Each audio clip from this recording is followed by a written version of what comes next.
All right, guys, so now we're doing 10.5, which is tangents.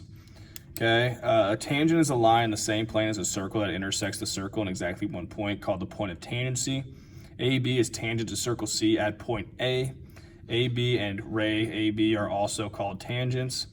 A common tangent is a line, ray, or segment that is tangent to two circles in the same plane. In each figure, line L is a common tangent of circles FG.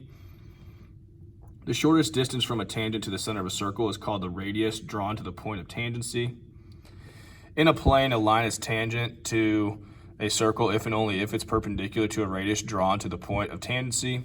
So in that example, line L is tangent to circle S if and only if L is perpendicular to ST.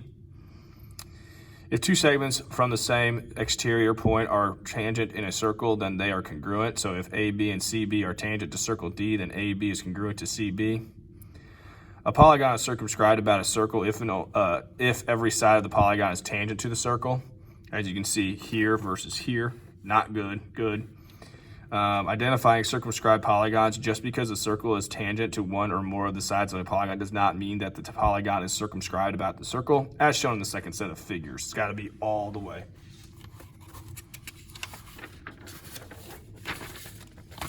So example time.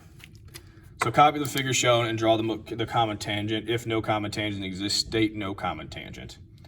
All right, so we need to draw a tangent that's going to be just like we saw on that last page, where we have two circles, and you have a tangent that can go through it and touch both sides of touch a side of each circle. In this case, we cannot do it because if you're drawing any circle, it's going to it's going to go through this outside circle, but it's not going to be tangent to it. It'll just be through it.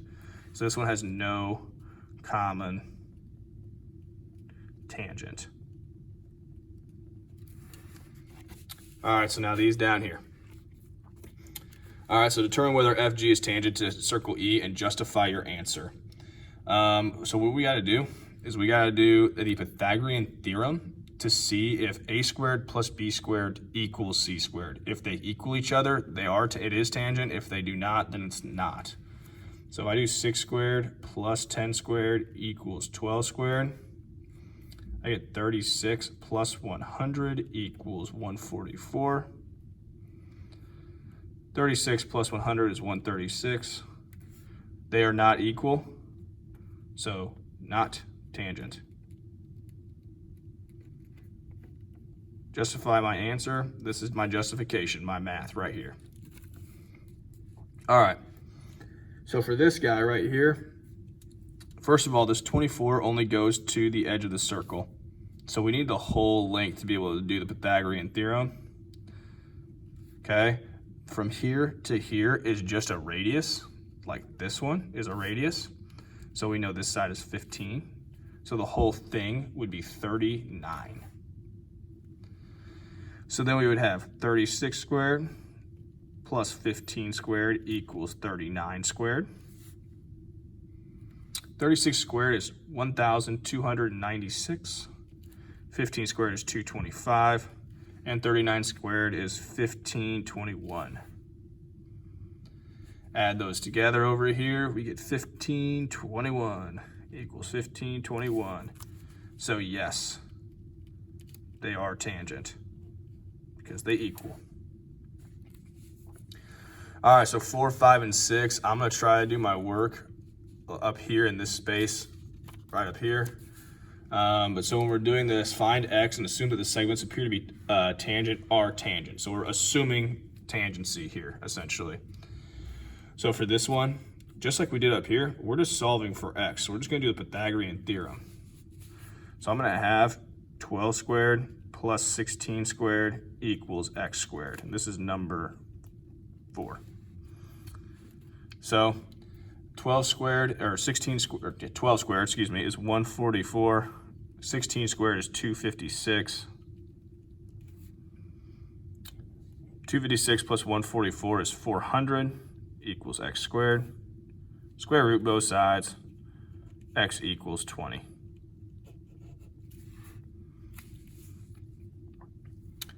So for this guy right here, same thing. We're doing the Pythagorean Theorem again, except for just like we did in number 3 here, the line only went to here, our number. Same thing, 18 only goes to here.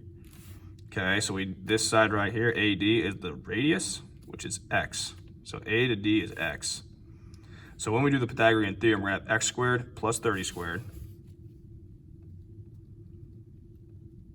equals, not 18 squared, but 18 plus x squared.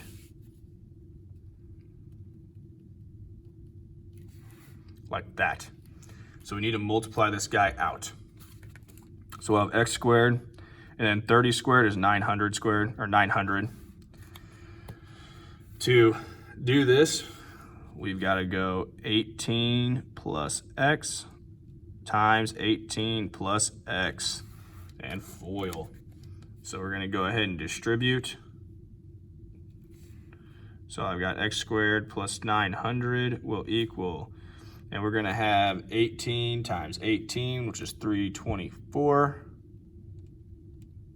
We'll have 18x, and we'll also have plus 18x in a minute, so we'll have 36x plus x squared. So the next thing I'm going to go ahead and do, since we have these x squareds here, I'm going to go ahead and subtract those out to get those away. Bye-bye. 900 equals 324 plus 36x. Subtract 324. So then we get 576 equals 36x. Divide by 36, and x is going to equal 16.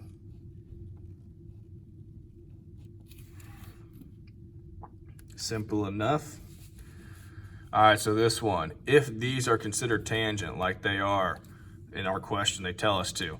There's a tangent, that means these are congruent, so we can just set them equal to each other. So we have 5x minus 8 equals 3x. I'm going to subtract 5x from both sides. So I get negative 8 equals negative 2x. Divide by negative 2. So 4 equals x. A landscape architect is paving the 2 walking paths that are tangent to 2 approximately circular ponds as shown. The lengths given are in feet. Find the values of x and y.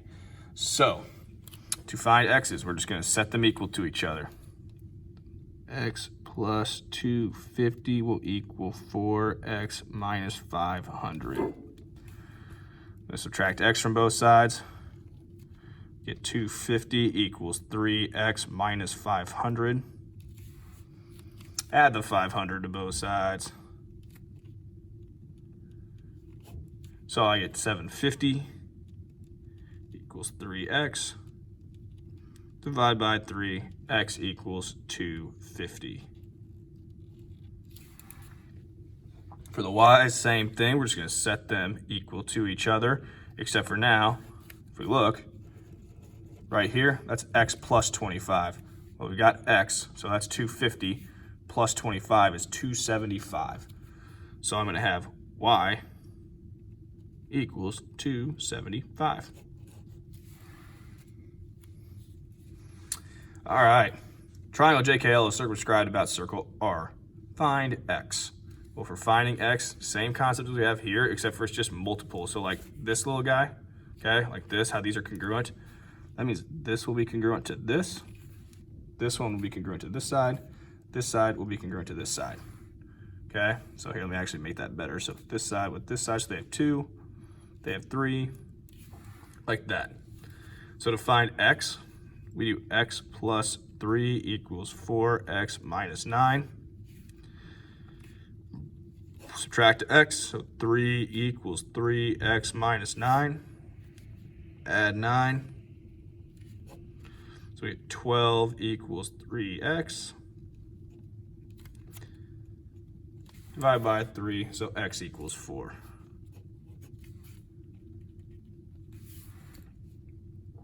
Find the perimeter. So these are congruent.